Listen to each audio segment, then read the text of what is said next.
नमस्कार, मैं हूं संजीत त्रिवेदी। शनिवार है, सप्ताहांत है, लेकिन खबरों के बाजार में कहीं कोई रुकावट नहीं है। लगातार खबरें आ रही हैं, सरकार नहीं है और देश में भी घटनाक्रम लगातार तेजी से घटित हो रहे हैं। चाहे बात उत्तर प्रदेश के कानून व्यवस्था की हो, बात चाहे असम में एसएसपी की हत्या और उसके बाद होने वाली कार्रवाई की हो, या फिर बात आम आदमी पार्टी की हो, सभी खबरें हैं हमारे पास। लेकिन शुरुआत आज लोकसभा की दूसरी महिला स्पीकर सुमित्रा महाजन के साथ समय की खास बातचीत के साथ। उन्होंने कहा है कि सदन में उनके लिए सभी राजनीतिक दल एक समान हैं और उनकी कोशिश होगी कि सभी को सदन में बोलने का हक मिले। अध्यक्ष श्रीमती सुमित्रा महाजन से बातचीत करते हैं। सबसे पहले समय न्यूज नेटवर्क की तरफ से आपको बहुत बहुत बधाई। धन्यवाद। और मध्य प्रदेश से हैं, हमारा चैनल मध्य प्रदेश का भी है।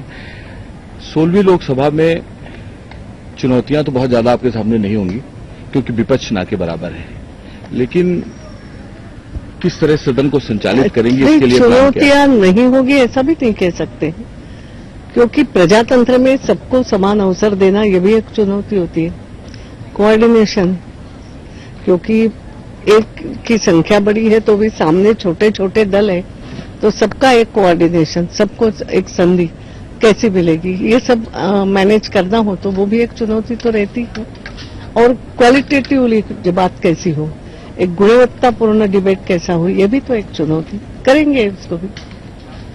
जहां तक बात करें 15वीं लोकसभा की, ताई आपने 15वीं लोकसभा भी देखा है, तो पेपर स्प्रे कांड हो, जिस तरीके के शर्मसार हुई, सदन शर्मसार हुआ, तो क्या लगता है कि आपको ऐसा अब ना हो, इसके लिए कोई रोक नहीं? मैं समझ नहीं पाती हूँ, आप ऐसे प्रश्न पूछते हो, ऐसा क्यों सोच के चलते हो कि ऐसा ही होना है? नहीं, अच्छा भी हो सकता है, विश्वास रखे हम मन में कि हाँ ऐसा नहीं होगा, अच्छा होगा आगे आने वाले। मैं तो ये विश्वास रखती हूँ कि अच्छा करेंगे। ऐसा जरूरी नहीं कि हर समय जो दुर्घटना, एक्सीडेंट एक आध बार होता है ना, तो ये मान के चलो, इसके लिए प्रयास करो, इसके लिए मन में विश्वास रखो कि नहीं अब अच्छा ही चलेगा। तो ये भी देखने में आता है जो सांसद अनुपस्थित रहते हैं, बहुत ज्यादा समय नहीं दे पाते हैं, उसके लिए क्या आप करेंगे? एक तो नए सांसद बहुत है और नए सांसदों के लिए, क्योंकि 300 से भी ज्यादा नए सांसद है, तो एक विचार है, वैसे ही एक थोड़ा सा हम प्रशिक्षण जैसा करते हैं, लेकिन इस बार हमारी जो बीपीएसटी, हमारी जो संस्था है, उसमें भी और इनोवेशन करते हुए सांसदों के लिए संसद का काम कैसे चलता है, कैसे चलना चाहिए, कैसे प्रश्न उठाना चाहिए, कैसे उसका सदुपयोग करना, अपनी कॉन्स्टिट्यूएंसी की दृष्टि से भी, देश के दृष्टि से भी कैसे करना, ये सब थोड़ा सा ऐसा विचार है कि उनको कुछ प्रोग्राम उनके लिए तैयार करे। सीनियर कोई ऐसे नेता जो है, हो सकता है वो सदन में हो या नहीं भी हो, मगर उनके साथ उनकी बातचीत करके उनको कुछ एक ज्ञान दे, और ताकि वो एक अच्छे सांसद बन के अपनी अपनी कॉन्स्टिट्यूएंसी का भी अच्छा काम करे और साथ ही साथ सदन में भी उनका एक परफॉर्मेंस अच्छा हो, ऐसी कोशिश है मेरी। 8वीं बार आप इंदौर से चुनकर आई हैं, सदन बहुत बार आपने देखा है, बहुत बार सदन को लगता है कि हंगामे की बलि चढ़ जाता है सदन, और जो उचित मुद्दे होते हैं वो सदन में नहीं उठ पाते हैं, और इसके साथ ही समय और पैसा दोनों बर्बाद होते हैं। तो इसके लिए कोई प्लान था आपके? करेंगे, सोचेंगे धीरे धीरे। मैंने मेरे भाषण में इसका थोड़ा सा एक हिंट किया है कि सदन में सतत पुराने जमाने से जो अध्यक्ष आए, हर एक ने अच्छी बात सोची है, एक एक कई परिपाटियां डाली है, उसका भी अभ्यास करके कुछ नई परिपाटी भी नियम या करना पड़े तो हम मिलकर के सोचेंगे उसके लिए, अच्छा करने की सोचना। जैसे कोई प्लान अभी बताया ना, प्लान एक दिन में थोड़ी बनता है, मगर मन में भाव है जरूर, देखे धीरे धीरे।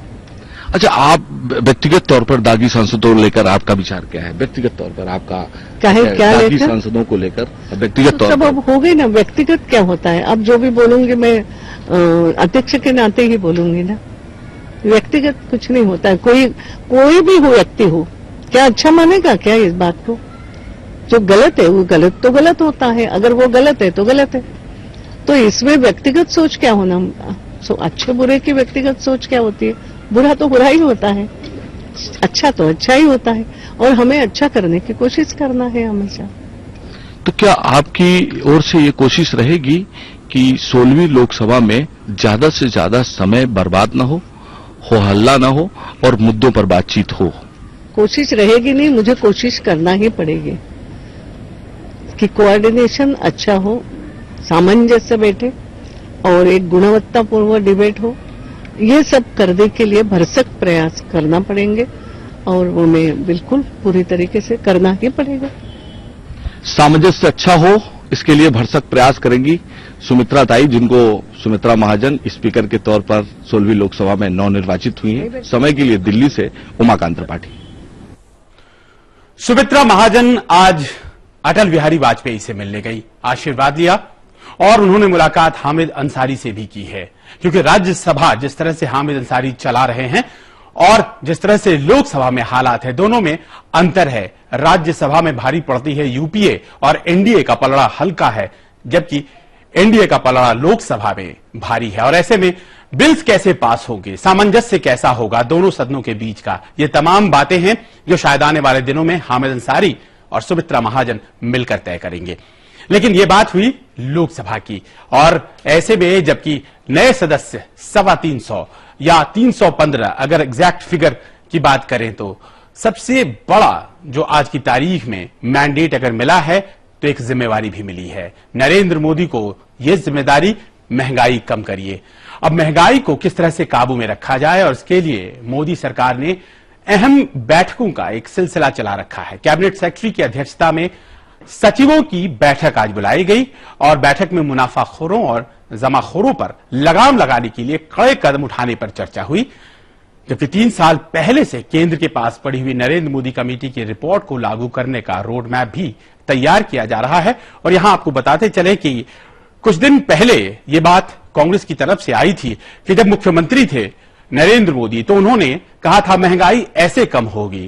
तो अब ये बताएं नरेंद्र मोदी जब प्रधानमंत्री हैं कि जिस तरह से एक रोड मैप बनाया था उन्होंने और प्रधानमंत्री मनमोहन सिंह तब के उनको दिया था, क्या वो रोड मैप लागू करने जा रहे हैं? और देखिए जवाब क्या है।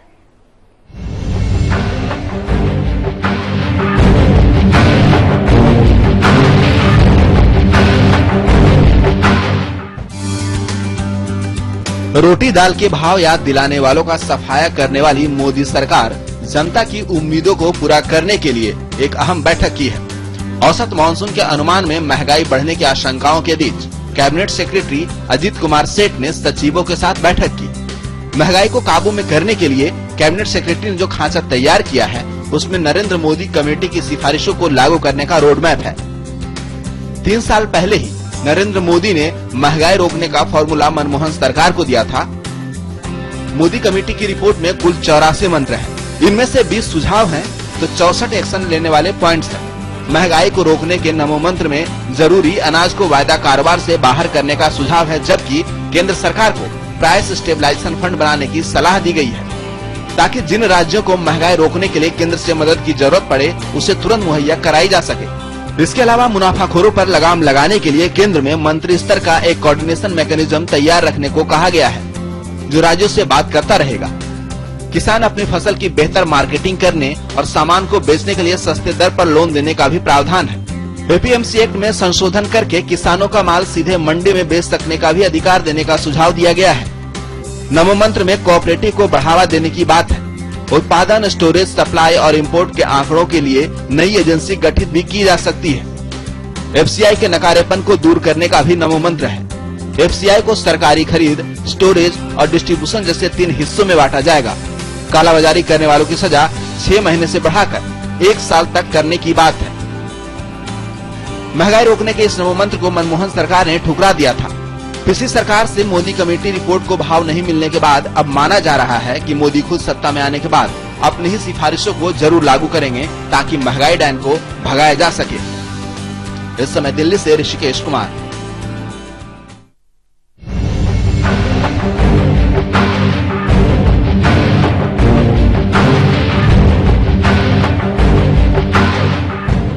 हम सबकी नजर है 100 दिन किस तरह से पूरे होंगे और क्या 100 दिनों में जो एजेंडा रखा गया है वो पूरे होंगे। और एजेंडा नंबर 1 क्या है? महंगाई। आप भी कहेंगे, हम भी कहेंगे, लेकिन आखिरकार महंगाई कम करने का जो एक वादा है वो 100 दिन में होने जा रहा है क्या?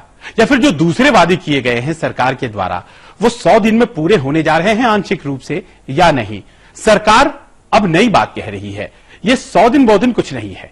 बार बार इस बात को जब मीडिया की तरफ से कहा गया कि सरकार ने तय किया है कि एक 100 डेज का एजेंडा होगा और एक 10 पॉइंट प्रोग्राम होगा, तो अब सरकार की तरफ से आवाजें आ रही हैं और कह रहे हैं 100 दिन का कोई टारगेट तो रखा ही नहीं गया है। समय से खास बातचीत की है केंद्रीय मंत्री कलराज मिश्र ने, और उन्होंने क्या कहा है 100 दिन के बारे में, ये सुनिए।